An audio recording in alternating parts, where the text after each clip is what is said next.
Hola, ¿cómo están? Mi nombre es María Beatriz Greco.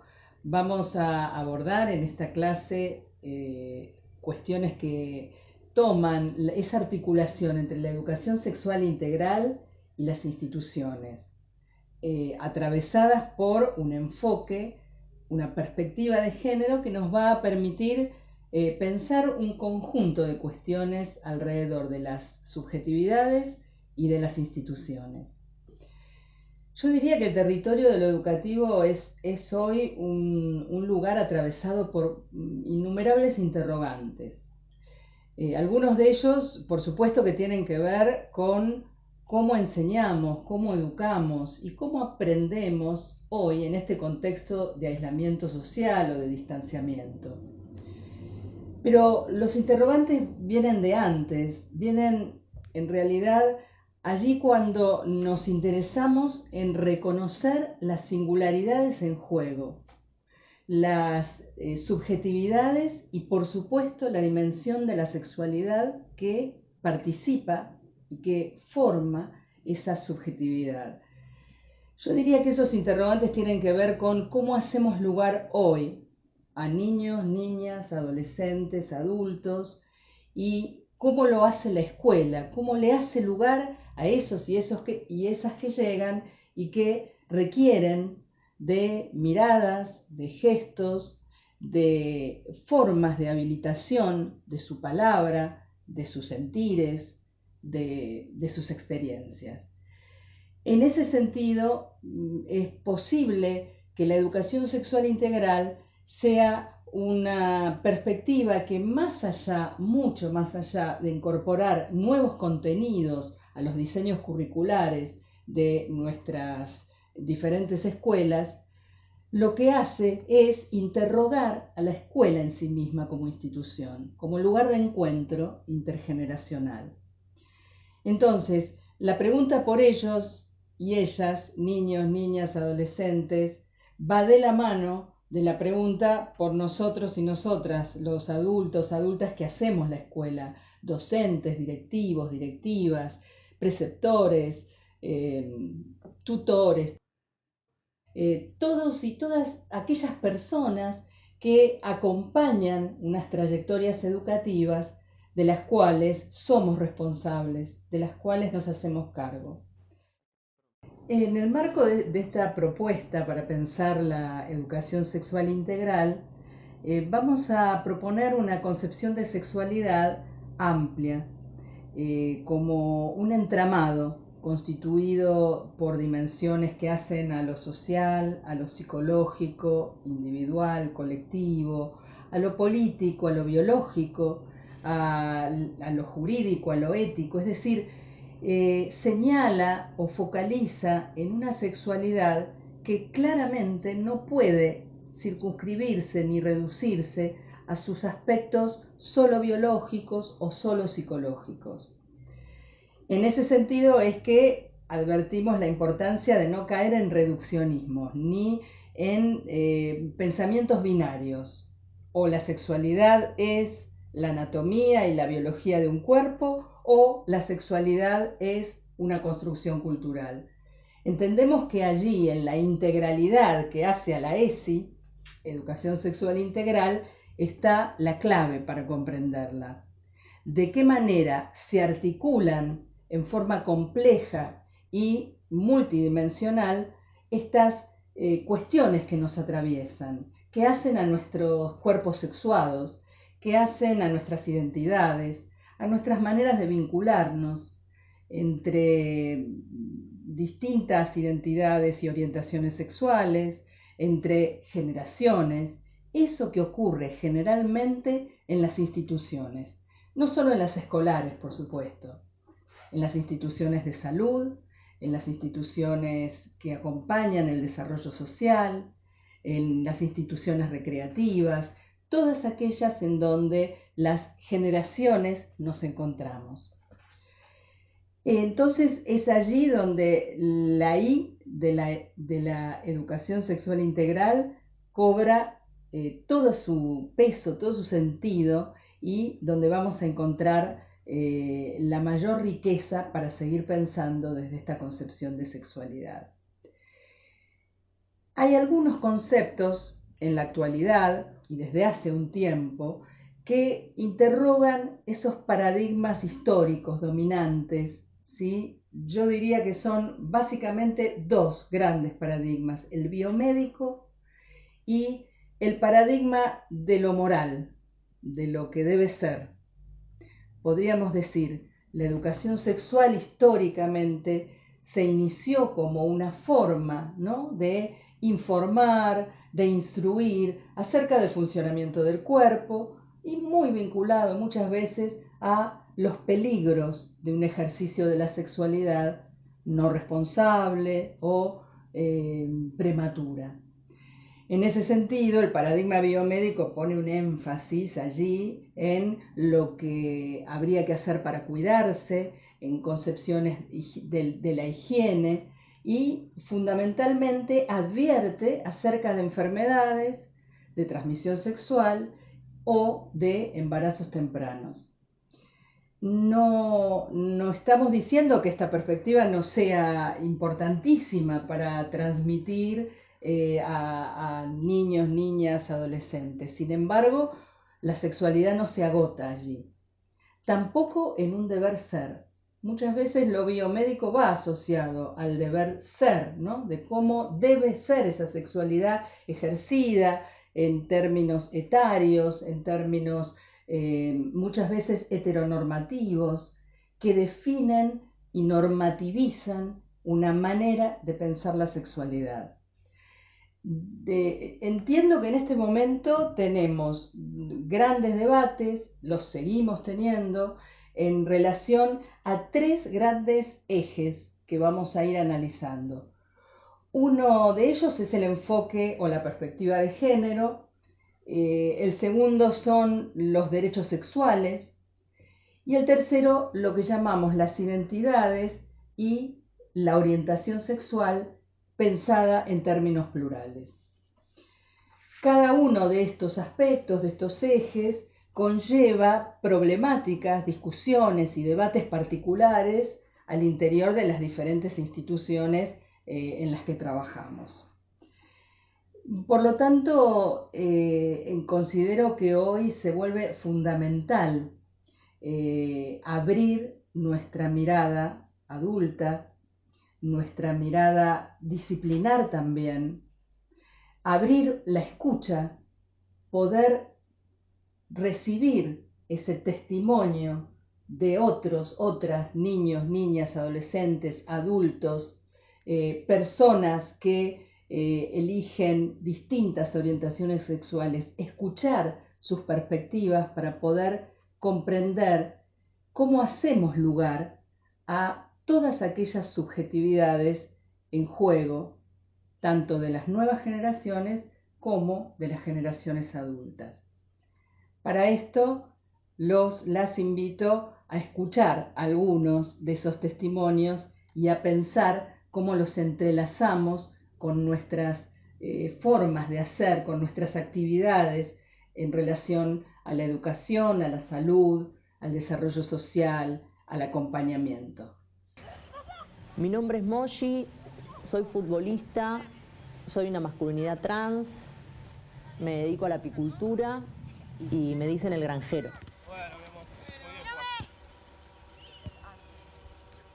Lo que me viene pasando en los últimos años es tener registro de todas aquellas veces donde yo tuve señales de que yo quería hacer otra cosa en ese mundo y en esas reglas que me proponían, que lo que yo, digamos, tal vez traía como opción no tenía cabida, no tenía, como que quedaba ahí en el vacío, y entonces, bueno, como que de alguna manera me fui adaptando para sobrevivir.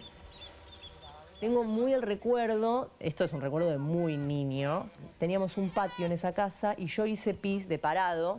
Vino mi viejo y me recagó a pedo, como, onda, ¿qué hiciste? No sé qué, así no se hace pis. Yo quería hacer pis de parado. Moshi es mi sobrino, así que bueno, desde chiquito. Y Moshi se mostró Moshi desde que nació. Yo recuerdo a Moshi chiquitito, y era chiquitito. Era así, en un cuerpo de mujer, era un hombrecito. Yo me crié con mi tía también cuando tenía 5 años. Y digamos, y yo no puedo decir que mi tía nunca me tiró un centro o que se hizo la boluda. No, o sea, como que no tenía las herramientas. En el año 2018 me hice una mastectomía para adecuar mi cuerpo a lo que yo siento. ¿Ya sentías como que tenías un cuerpo que querías cambiar el cuerpo, que no te sentías? Mirá, O sea, ¿cómo venías? bueno, me había cortado el pelo, empecé a usar calzoncillo. Y yo no sé si es que sentía en ese momento que tenía un cuerpo de varón, o masculino, o masculinizado, o como en ese... O sea, ¿no sentías que querías ya tener un cuerpo de varón? No, como sí sentía, digamos, que para mí las tetas eran un problema. Yo tenía incomodidad. O sea, como no lo llevaba bien. No sé, a mí me gusta ser una masculinidad, que me digan que soy un chabón, me gusta poder portar esto, pero digamos, pero discutiendo, digamos, siendo otra cosa a esa manera hegemónica. Digo, si hay una masculinidad y una feminidad, mi masculinidad y hasta incluso mi feminidad, porque de hecho me han dicho marimacho un montón de tiempo, entonces mi feminidad es otra, mi masculinidad es otra. Soy una masculinidad, si querés, que llora, y soy una feminidad que agarra el martillo. Al principio creo que no me importaba, porque quería jugar a la pelota. Usaba corpiño deportivo, como no sé. Y en algún momento empezó a ser una incomodidad, incluso, o sea, como que no quería... Viste, es difícil lo que pasa en los vestuarios con los cuerpos. Y bueno, yo en algún momento tuve como una cosa más de querer sacar el cuerpo afuera y generaba más la situación a lo mejor de quedarme en tetas. Y después ya me empezó a incomodar.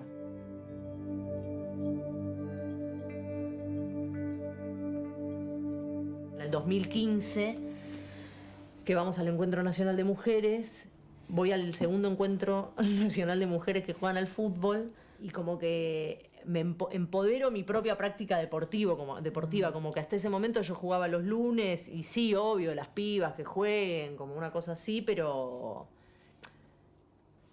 sin todavía entender, como, no sé, yo jugaba, no sé, como algo de... No lo tenía politizada esa acción de jugar. Y ahí en el 2015, bueno, volvemos del encuentro, se arma fútbol militante, que jugamos ahí ese partido. Y yo me empodero en lo personal de entender que el fútbol es una excusa. Bueno, vamos a hacer un poco de pases, que mañana tenemos partido, como para ganar seguridad en el pase. Vamos a hacer unas variantes de pase. Podría ser que, pásame, chino, que estoy jugando para atrás, juego para atrás y me voy para adelante.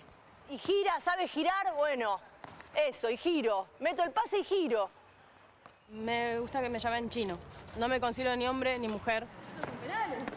Cuando jugamos los partidos acá en el entrenamiento, nadie está contando los goles, nadie está viendo si ganamos o no.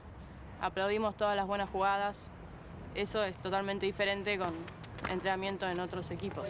Se busca la equidad porque cada uno da hasta donde puede dar o hasta donde quiere. Y sabemos que no vamos fuerte. Siempre es mejor perder la pelota que ir a ir fuerte y llegar a lastimar a una compañera o compañere. El cuerpo es totalmente político, es un campo de batalla.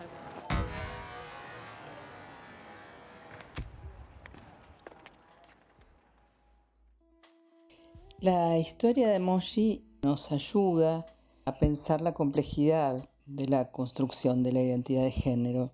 Conmueve en la historia la sensibilidad con que ella o él relata su historia, la honestidad en la narración de alguien que se va transformando, que asume sin palabras a veces lo que su cuerpo y su pulsión vital le van diciendo. En ese sentido no dejo de pensar en el trabajo de Judith Butler y el género en disputa como uno de sus textos claves, donde lo que Butler allí cuestiona es que el concepto de género, en lugar de venir a nombrar aquello que se vuelve movimiento, transformación, posibilidad de transformación y reconstrucción de identificaciones múltiples, se transforme en una manera más naturalizada, en este caso a partir de mandatos culturales a partir de los cuales pensar la construcción de una identidad. Butler en ese sentido es más que una pensadora feminista del género específicamente, es una pensadora de las cuestiones identitarias, de la subjetividad en sí misma, de cómo nos constituimos en seres humanos con una sexualidad inherente a esa humanidad. Por lo tanto, en la historia de Moji no se trata de una identidad cerrada, autoafirmada, hecha de certezas previas, sino de un cuerpo que deviene en forma conflictiva, compleja, política, una identidad narrativa que se busca a sí misma. Dice Sueli Rolnik, una psicoanalista brasileña, que hay palabras que afloran de un nudo en la garganta. Son las que se dicen a partir de un cuerpo sufriente, de un cuerpo deseante. Es así que no escuchamos a Moji, por ejemplo, solo hablar de su derecho a elegir la identidad de género como un enunciado jurídico político determinado que permaneciera aparentemente ajeno a su vida. Sin embargo, ese derecho ella lo enuncia de otra manera. La escuchamos hablar de su historia, de una historia de idas y vueltas, de nudos en la garganta, como dice Rolnik, de una afirmación de su derecho de existir que se expresa de múltiples formas. Podríamos decir que la sexualidad es un concepto que se excede a sí mismo en tanto nombre.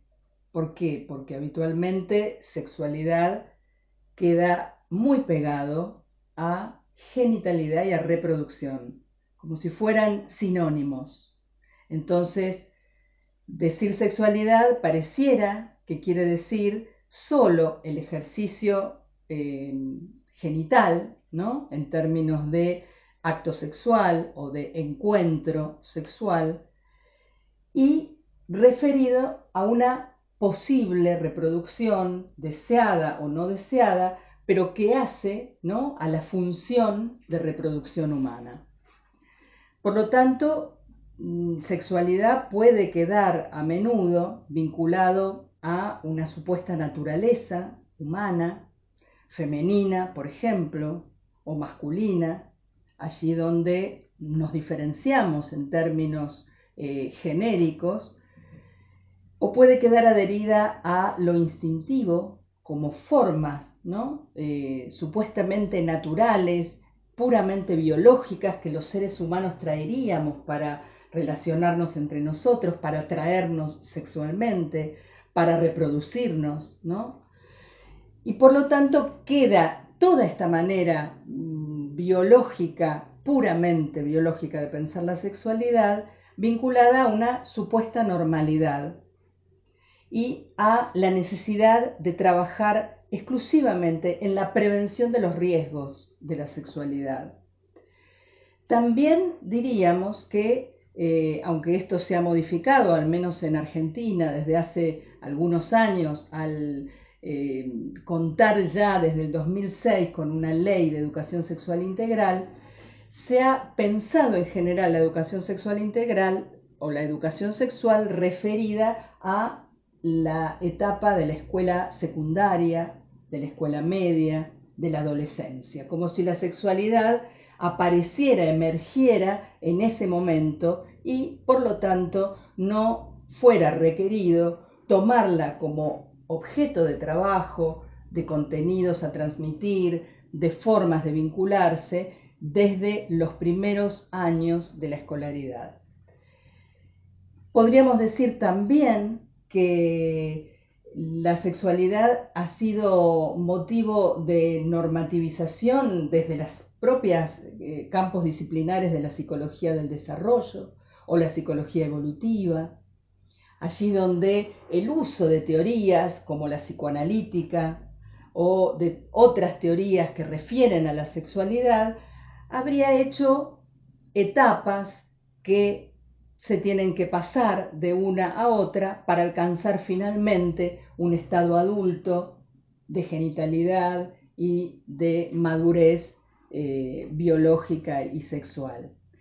En ese sentido, el gran riesgo que tienen estos enfoques naturalistas, biologicistas o psicologistas, pero que no entrelazan a la sexualidad en una conjunción, en una constelación mucho más compleja, es que se pierda la dimensión de la construcción social, política, cultural, que es propia del devenir de la historia y del devenir sexual de cada una de nuestras subjetividades, tanto individuales como colectivas.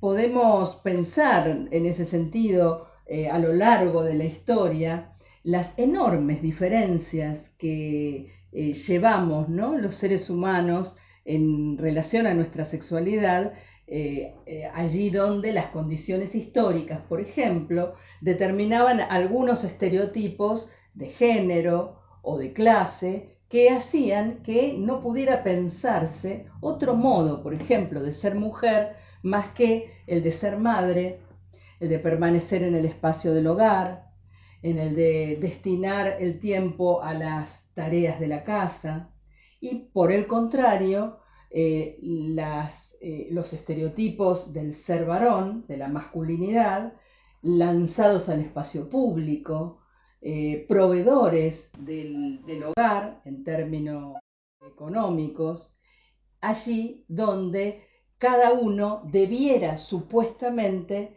mantenerse en el lugar que le ha tocado como destino.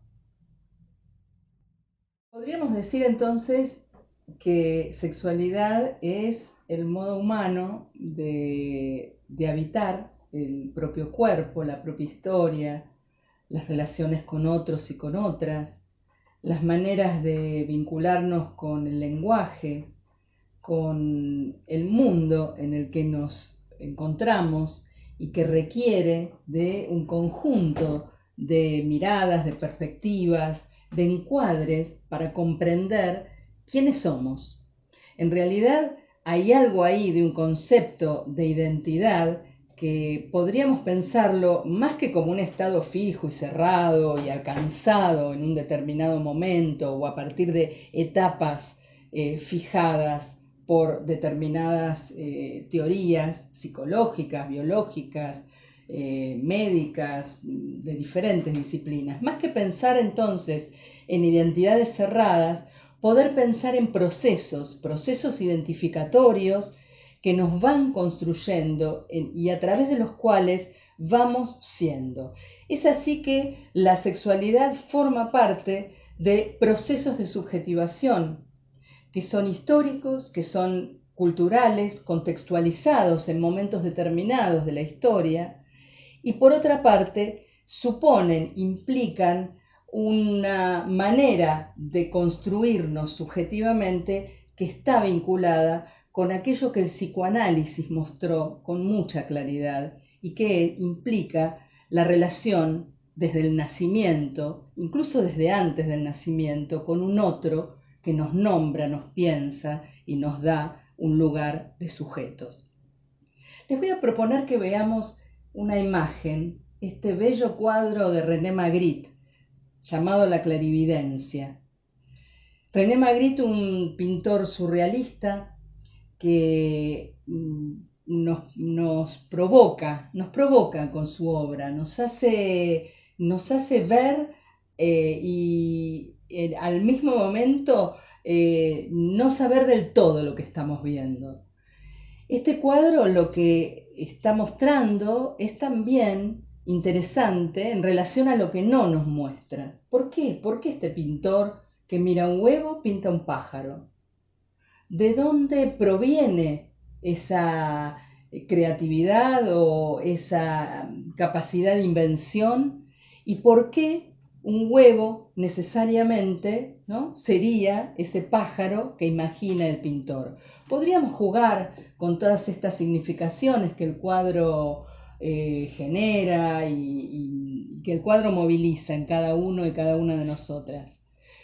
En algunas oportunidades, cuando jugamos a ponerle palabras al cuadro o títulos, puede aparecer con mucha frecuencia la idea de futuro, de proyecto, de proyección, de deseo, de transformación, de trayectoria de vida o de trayectoria educativa, de alguien que mira a otro para que se transforme en un pájaro que va a volar, va a abrir las alas y va a crear su propia emancipación.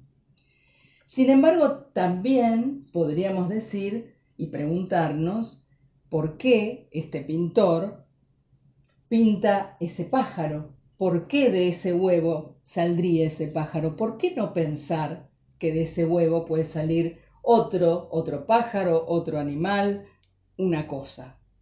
Podríamos imaginar a partir de este cuadro numerosas posibilidades. Sin embargo, a mí me interesa pensarlo en términos de lo que implica la construcción de la subjetividad y, por lo tanto, de la sexualidad que está allí en juego.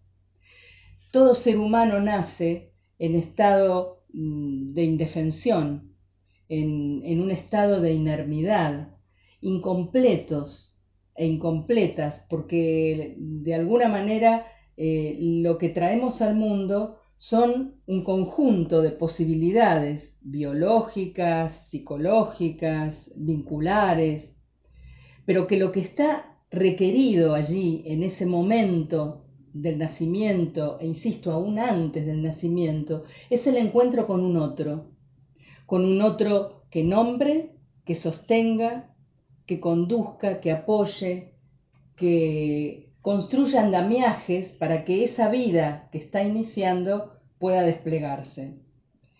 En ese sentido, fíjense que es muy interesante pensar que quienes recibimos una vida humana en este mundo, ya sea porque somos padres, madres, maestros, maestras, profesores, profesoras o de distintos campos disciplinares, lo que hacemos es abrir un lugar, habilitar un lugar para una subjetividad. Ahora bien, podríamos decir, junto con la psicoanalista Piera Olanier, que se produce allí algo que ella denomina violencia primaria, es decir, una violencia, entre comillas, necesaria, requerida. Poner un nombre, anticipar una filiación, ofrecer un espacio, es parte de lo que los adultos y adultas tenemos como responsabilidad frente a esa vida biológica. Sin esa violencia primaria, entre comillas, no habría subjetividad en juego. Ahora bien, dice Piera Olanier, sobre esa violencia primaria se sube, se monta una violencia secundaria que es innecesaria, que es excesiva, que arrasa la subjetividad en juego y que corre el riesgo de, por el contrario, anular, cerrar, invalidar ese proceso de construcción. Por lo tanto, creo que la imagen de Magritte nos invita a pensar una paradoja, la paradoja del lugar del adulto, de la adulta, allí donde es absolutamente necesaria esa función paterna, materna, dirán desde el psicoanálisis diferentes autores, para ejercer un lugar de acompañamiento y de apertura de espacios, pero a la vez con el sumo cuidado de no ejercer esa violencia secundaria que impide e invalida la producción de subjetividad. Una autora como Silvia Bleichmar, otra psicoanalista, esta vez argentina, va a pensar acerca de esta producción de subjetividad al interior de las instituciones. Y ella, por ejemplo, nos va a decir que la escuela, mucho más que un lugar de transmisión de un conocimiento específico y determinado, es un lugar de producción de subjetividad y, por lo tanto, de apertura de devenires subjetivos y de sexuaciones, de formas de habitar esa subjetividad, de formas de ejercer y vincularse con una sexualidad que, como decíamos antes, no está limitada ni a la reproducción ni a la genitalidad.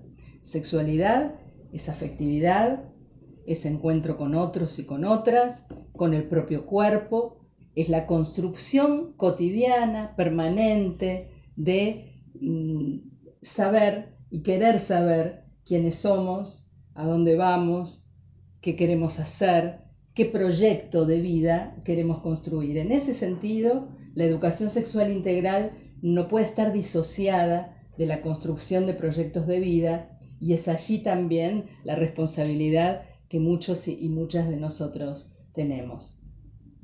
Les propongo que veamos entonces algunas experiencias que van a dar cuenta de esa construcción de proyectos de vida desde la educación sexual integral pensada como esta apertura. Ahora sí socorro. Sacala y pones una que esté entera. Esta. ¡Ay, salió! Toques. No te me quieras ir, voy al monte a buscar miel. Dulzura tiene el amor cuando lo hacen padecer. Yo cuando sea grande, tenga hijos, voy a hacer lavar los platos por igual si tengo un hijo o una mujer. Esto nace, al nene le dan la pelota y a la mujer le agarran un muñeco, que tiene que tener un bebé, ya tiene que ser como una ama de casa que se ocupe de eso exactamente y no tiene que ser así. ¿Quién sabe tender las camas? Yo. ¿Cómo se tiende la cama? Se tira y se levanta así. ¿Se estira así y se levanta? ¿Te ¿Te ayudo, Juan Ignacio? Así. Ahí está. Estos dos, porque se están mirando a los ojos y todo. Y esta se están dando la mano. ¿Por qué será que se están dando la mano? ¿Qué te parece? Tengo una carta. ¿Qué tiene la carta, Alma? Y amor. Tiene corazones. Y también amor. La ley nos aporta un marco de contenidos en el cual ya no queda supeditado al libre albedrío si quiero dar o no quiero dar tal o cual contenido. Así como ponen contenidos de matemática, lengua, ciencias sociales, naturales, etc., están los contenidos de ESI. Primero vimos qué contenidos podíamos trabajar en ESI, en primer ciclo. Bueno, vimos que podía ser el cuerpo, qué del cuerpo, qué en relación con lo social, y en base a eso fuimos organizándonos los contenidos de acuerdo a las materias, a las áreas específicas que ellos tienen. Cuando me enteré acerca de la ley de educación sexual integral, me llamó la atención primero lo de integral, me resultó novedoso, y después cuando empecé a leer más eso entendí por qué y me pareció muy buena idea. Van a poner No. Primero, eso no es mala palabra. No, que no, la boca. No es mala palabra lo que dijo Ayelen. Yo dije que no, pero... ¿Y entonces por qué tanto alboroto? Dijo gay. Como la ESI plantea fundamentalmente que nos tenemos que parar desde una visión transversal, yo entiendo la transversalidad no solo a ver dentro del espacio de las ciencias sociales, de las áreas de las ciencias sociales. Es así como, bueno, las trabajamos, por ejemplo, en tutoría. Este año, a partir de una compañera que es de matemática, encontró el modo de involucrarse en el proyecto, ciencias naturales, lengua, ¿sí? Geografía. Y un aspecto importantísimo desde que contamos con la ley, en el caso de nosotros como equipo de gestión, que somos quienes motivamos, guiamos, asesoramos, acompañamos a todo el plantel docente, también tenemos que acompañar a las familias. En realidad, si algo vimos fue recién en el secundario, cuando ya estábamos avivados por otro lado, en realidad. Por ahí hubiera sido bueno, me parece, empezar desde más chico, porque también un poco desacraliza el tema y lo vas viendo con mayor naturalidad, como debería ser en realidad. ¿Vos estás enamorado, Lauti? No, pero estoy entre que sueño y entre que pienso. Uno no le sabe explicar. Es mejor que le enseñe en la escuela y que ellos vayan con alguna pregunta a mi casa y nosotros le podemos contestar.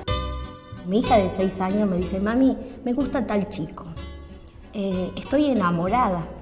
Y son las pequeñas cosas que a mí aún me choca como mamá. ni siquiera como adulta ni como médica, mucho menos como médica, sino como madre, porque estoy aprendiendo a ser mamá. El trabajo esencial y primario, tanto en educación musical como en educación física, es el cuerpo, el trabajo, la exploración del niño de su propio cuerpo. También con la posibilidad de realizar actividades que no hagan esta división de si las nenas pueden solo hacer esto, los varones solo esto, sino que ver que todos tienen la posibilidad de hacerlo en sus tiempos, en sus posibilidades. Vamos a mirar la lámina para encontrar 4. 4 son las diferencias. Esta mamá tiene una panza gorda y no tiene un bebé y está así. ¿Y esas partes cómo se llaman? ¿Quién lo sabe? Partes íntimas. Muy bien, Rocío. ¿Alguna chica de ustedes sabe cómo se llama la parte íntima? ¿Cómo? ¿Cómo se llama? Lo que nos vino a aportar la ley y lo que nos vino a aportar todos los materiales que recibimos, que hemos leído y hemos analizado y de ahí hemos seleccionado para trabajar, es esta tranquilidad de esta autorización, digamos, para seguir trabajando en esta línea, esta autorización para no pedir autorización. De por sí ya está por ley. Creo que no hay que poner ninguna ni excusa ni nada para que ya está por ley. Si no vivimos en tierra de nadie, si está por ley y nadie hace nada. Y nos están sacando un derecho a nosotros que somos supuestamente el futuro. Entonces, si supuestamente somos el futuro, creo que nos merecemos todo.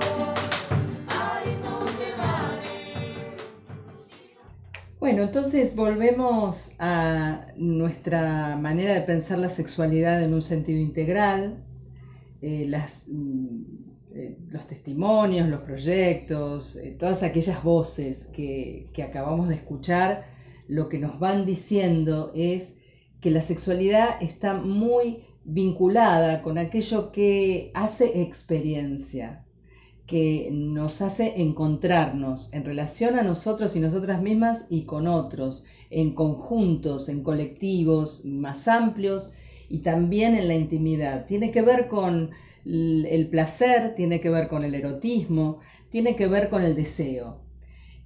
Por lo tanto, las dimensiones que están jugando en este concepto de integralidad, de educación sexual integral, podemos profundizarlas y las vamos a seguir profundizando en una futura clase, pero podríamos focalizar en este momento en lo que cada tiempo histórico abre o cierra en términos de esta perspectiva de género que nos habilita en esta construcción subjetiva, sexuada, que vamos haciendo en nuestra trayectoria de vida.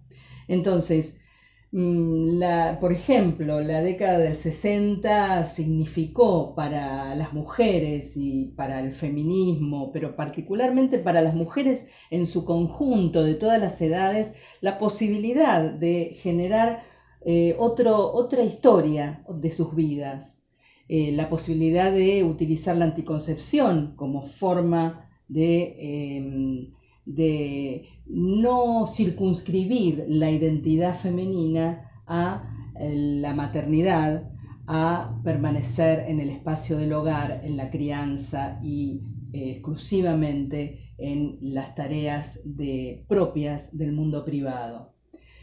Ello implicó, por supuesto, un corrimiento, un movimiento, y sigue implicándolo, para la masculinidad, lo que hoy llamamos las masculinidades en juego, y lo que implica en esos términos esta relación, el género como relación, como un modo de pensarnos en vínculo y en un vínculo que nos transforma, que no nos deja quietos y quietas, tal como algunos mandatos históricos, sociales han determinado. Por lo tanto, podríamos decir que a lo largo de estas últimas décadas y también en algunos sectores sociales y en algunos contextos geográficos, las mujeres hemos podido entrar al espacio público laboral de una manera mucho más visible, en espacios de participación social, políticos. Nos hemos introducido en un entramado de relaciones de poder porque justamente el género lo que viene a señalar y a determinar son relaciones de poder. Son diferencias de género asentadas en diferencias biológicas, pero que son significadas de maneras muy particulares, porque conllevan necesariamente una desigualdad. Pensarnos como mujeres, como varones, con orientaciones sexuales o identidades diferenciadas, implica no necesariamente pensarnos en desigualdad de condiciones, sino todo lo contrario. Sostener las diferencias y a la vez sostener la igualdad, la posibilidad de hacer cada cual aquello que desea, desempeñar el trabajo que más le interesa, para el que se ha formado.